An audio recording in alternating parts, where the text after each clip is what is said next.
Hey there, I'm Alex, and today we're going to talk about something that really clicked for me recently.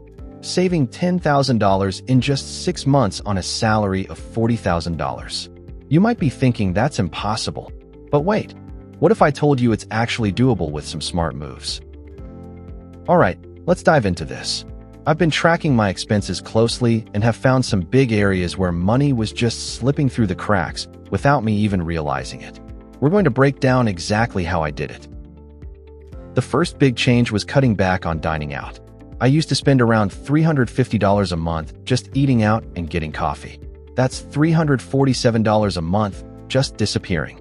But with some careful budgeting, I managed to cut it down by half. Another big win was switching to a more affordable cell phone plan. I was paying $99 a month for something I barely used.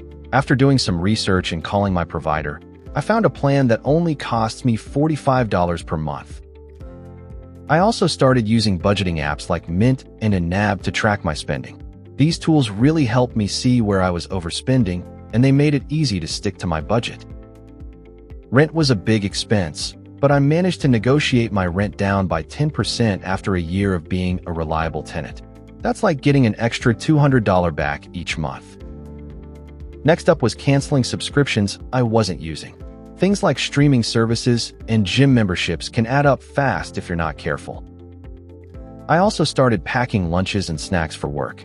It might seem small, but saving on those daily coffee runs adds up to hundreds of dollars over a year. Now here's where it gets wild. I started using cashback apps like Rakuten and Ibotta. This is an easy way to save money on everyday purchases, especially groceries. I also slashed my monthly entertainment expenses by finding free or low-cost activities. Instead of going out to movies, I started streaming them at home for a fraction of the cost. Another key was setting up automatic transfers to my savings account. I started with just $20 a week and gradually increased it as I got more comfortable with the budget. I also stopped buying new clothes and started shopping secondhand. I found some great deals at thrift stores that were still in near-new condition. Lastly, I started cooking in bulk. Preparing meals for the week saved me money and time during busy weekdays. So there you have it.